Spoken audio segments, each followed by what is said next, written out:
एक छोटे से खुशहाल गांव सीतापुर में एक बूढ़ी दादी माँ अपनी दो अनाथ पोतियों के साथ रहती थी। एक का नाम गुड़िया और एक का नाम पिंकी था। दोनों बचपन में ही अपने माता पिता को एक सड़क हादसे में खो चुकी थी। अब दादी ही थी उनका संसार।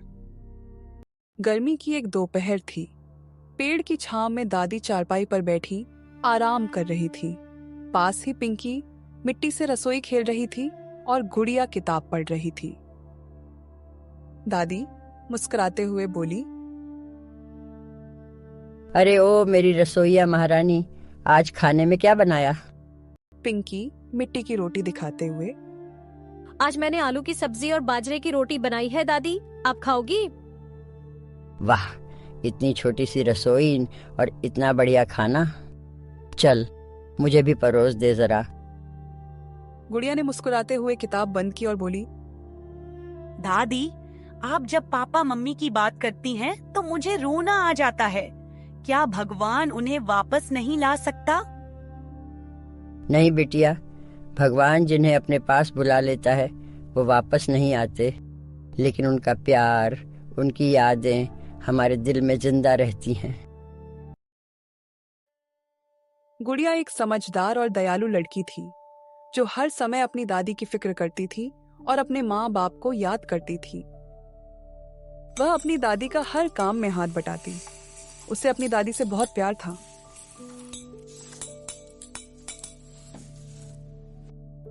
वह दादी का काम में हाथ बटाने के बाद पढ़ाई में लग जाती।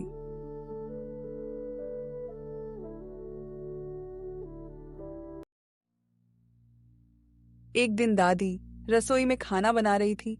कांपते हाथों के कारण दादी का हाथ जल जाता है। तभी गुड़िया बोली, दादी, बस अब आप कितना काम करोगी? आपको इतना काम करते देख मुझे अच्छा नहीं लगता दादी। अरे ओ मेरी बच्ची, मुझे तो अच्छा लगता है तुम दोनों के लिए खाना बनाना। अब मेरे जीवन में तुम दोनों के सिवा है ही कौन? दादी, मैं हूं ना, मैं खाना बनाऊंगी, आप बस आराम करो। मेरी बच्ची, तू बस पढ़ाई पर ध्यान लगा।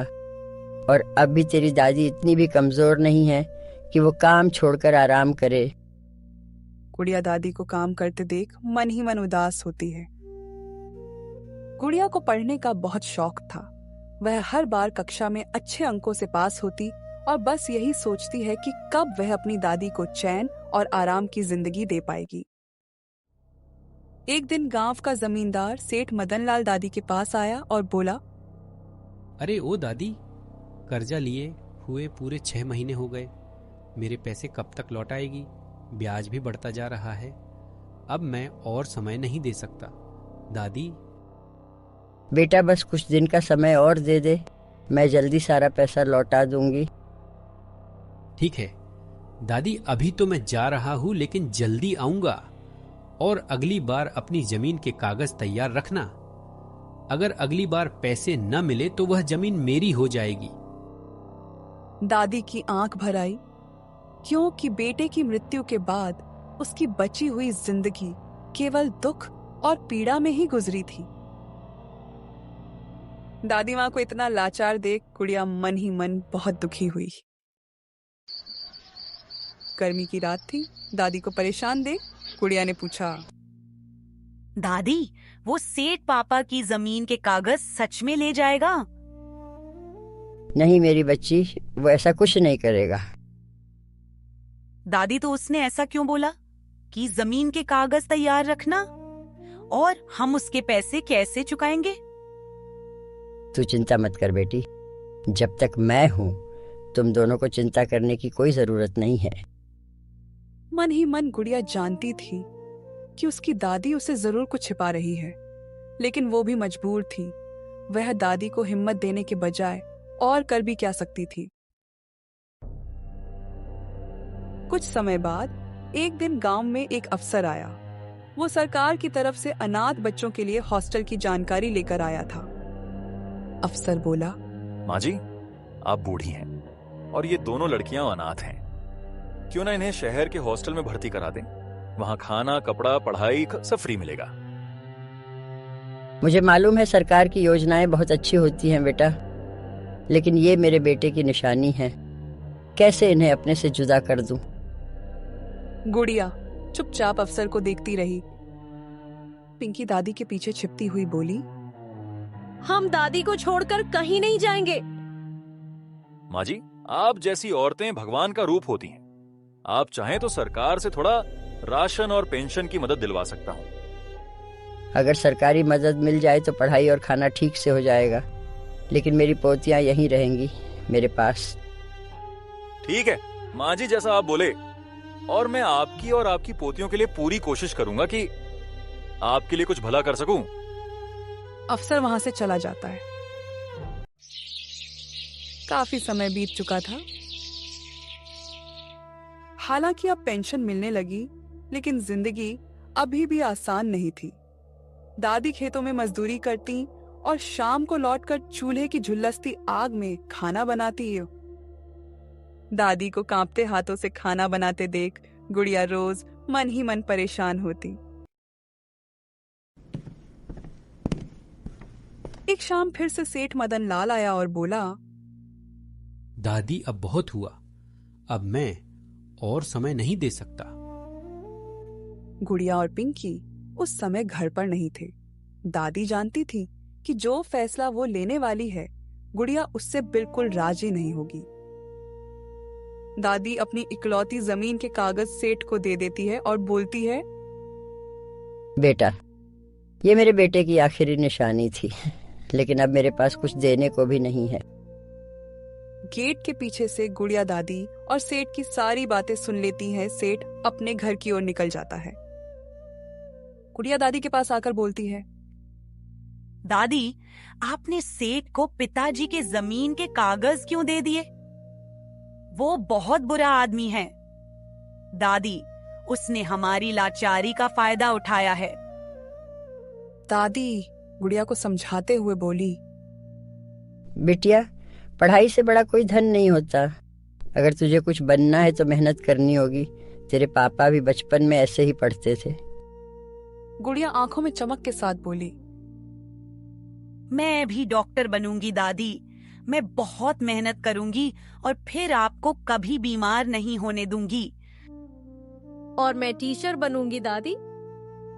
जियो मेरी रानियों, मेरे बेटे का सपना तुम दोनों में ही तो जिंदा है। दादी आशा भरी नजरों के साथ अपनी पोतियों को देखती है। एक शाम गांव में एक बहुत बड़े मेले का आयोजन किया गया था। गांव का हर बच्चा, बूढ़ा सभी मेले में जाने की तैयारी कर रहे थे। दूर दूर से लोगों की भीड़ जमा हो रही थी। सभी बच्चे नए कपड़े पहनकर जा रहे थे, लेकिन गुड़िया और पिंकी के पास पुराने फटे पुराने कपड़े थे। उनकी दादी के पास उन्हें मेले में भेजने के लिए बिल्कुल पैसे नहीं थे। पिंकी बोली, दादी, क्या हम मेले नहीं जाएंगे?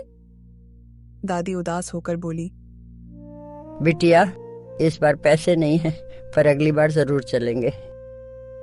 गुड़िया ने समझदारी से पिंकी को समझाया, पिंकी, हम लोग अगली बार जरूर चलेंगे। इस बार तो मेले में ज्यादा झूले भी नहीं लगे हैं। हम लोग अगली बार जाएंगे जब इससे भी बड़ा मेला लगेगा। पिंकी ने जवाब दिया, ठीक है दादी, मेला तो हर साल लगता है। हम लोग अगले साल चले जाएंगे। गुड़िया और पिंकी की समझदारी देखकर दादी की आंख भर आई। पर उसी रात दादी ने अपनी पुरानी साड़ी बेच दी। उसे बेचकर दादी को कुछ पैसे मिल गए। दादी दोनों को पैसे देते हुए बोली, ये लो मेरी बच्चियों, ये तुम्हारे लिए, और आज तुम भी मेला जाओगी। पिंकी उछलते हुए बोली, सच दादी, आप सबसे अच्छी दादी हो। दादी, आपने अपनी सबसे मनपसंद साड़ी बेच दी, सिर्फ हम दोनों की खुशी के खातिर। मेरी बच्ची, मेरे लिए सबसे कीमती सिर्फ तुम दोनों हो, और जब मेरी गुड़िया डॉक्टर बन जाएगी तो हमारी सारी परेशानियां दूर हो जाएंगी। दादी को देखकर गुड़िया को बहुत हिम्मत मिलती और वह दिन रात मेहनत करती है, क्योंकि उसे सिर्फ अपनी दादी के लिए डॉक्टर बनना था। शाम होते ही गुड़िया और पिंकी मेले में गए, जहां दोनों ने बहुत मस्ती की।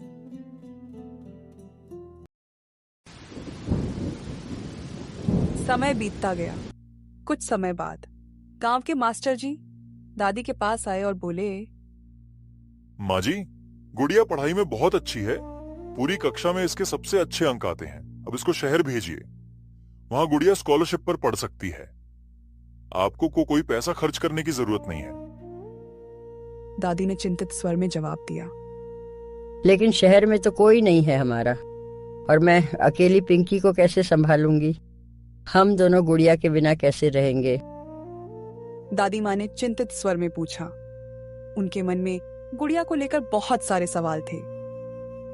तभी गुड़िया ने हिम्मत से जवाब दिया, दादी, अगर मैं पढ़ लिख गई तो हम सबकी जिंदगी बदल सकती हूँ। आप मुझ पर भरोसा रखो।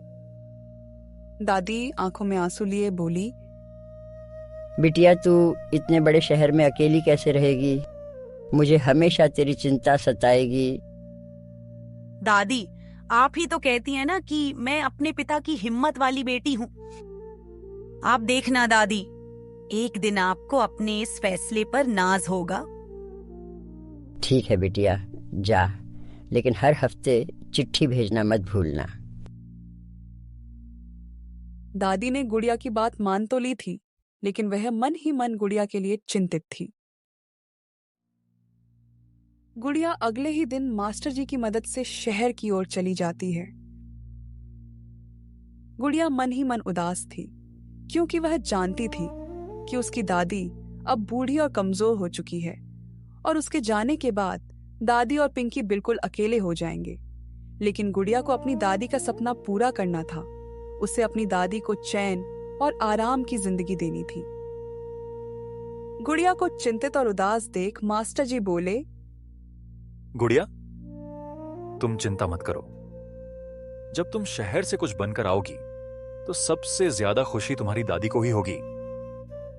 तुम खूब मेहनत करना और अपना ध्यान रखना। ये बात सुनकर गुड़िया को हिम्मत मिलती है और वह शहर चली जाती है।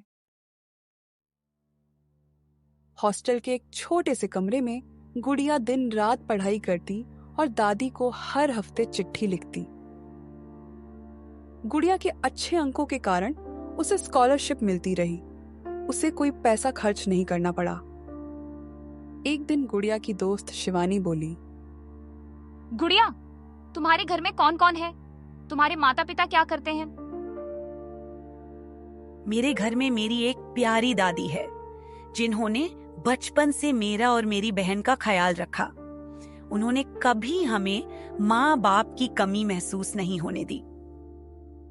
गुड़िया की आंखें भर आईं। गुड़िया शहर में पढ़ाई करती रही, पिंकी गांव में पढ़ती रही। दादी अब बूढ़ी और बीमार हो चली थी। एक दिन अचानक दादी की बहुत तबीयत खराब हो गई। पिंकी दौड़कर वैद्य जी को बुलाने गई। पिंकी रोते हुए बोली, वैद्य जी, मेरी दादी अचानक गिर पड़ी है। वो ठीक तो हो जाएंगी ना वैद्य जी? मेरी दादी को ठीक कर दीजिए। वैद्य जी पिंकी के साथ उसके घर गए। वैद्य जी बोले, मां जी, अब आपको आराम की जरूरत है। ये काम वाम तो होता रहेगा, आप बस आराम करो। और ये कुछ दवाइयां हैं पिंकी, दादी को खिला देना। तुम्हारी दादी जल्दी ठीक हो जाएंगी। वैद्य जी के मुंह से ये बातें सुनकर पिंकी की जान में जान आती है और वह बोलती है, दादी, अब से आप कोई काम नहीं करोगी। मैं हूं ना दादी, मैं सब काम कर लूंगी। आप बस आराम करो दादी। अरे मेरी बच्ची, तू परेशान मत हो। अभी तेरी दादी खूब जिएगी और अपनी बच्चियों का हमेशा ख्याल रखेगी। मैं बिल्कुल ठीक हूँ मेरी बच्ची। पिंकी प्यार भरी नजरों से दादी को देखती रही। एक दिन पिंकी दादी का सिर सहलाते हुए बोली, दादी, अब आप आराम करो, मैं खाना बना लेती हूँ। दादी कमजोर आवाज में बोली, वाह, अब मेरी रसोईन बड़ी हो गई है।